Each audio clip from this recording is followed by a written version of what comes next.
This is just finishing up. The previous video was the first two layers of the Rubik's Cube. This is the second layer here. So it's almost done here.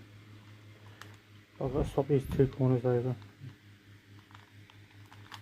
which is why that wasn't all four corners, because these two corners need to be swapped over. This way the cube finished. Then you just all the corners are in the right place now. Just want to get one corner.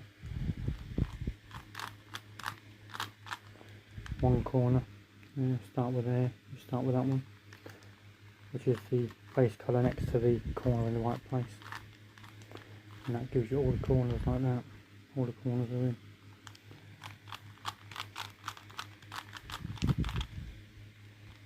That's a 4-piece middle,